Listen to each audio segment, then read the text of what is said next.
لأجلك يا ربي نسعى.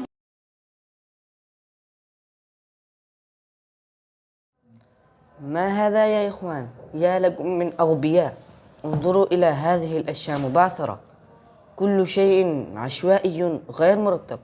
لماذا كل هذا؟ هذا الإهمال لا ينبغي في حياتنا.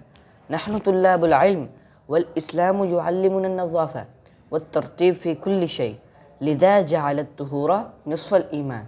فاهتموا بنظافتكم، وضعوا كل شيء في مكانه، ولا تكونوا عشوائيين.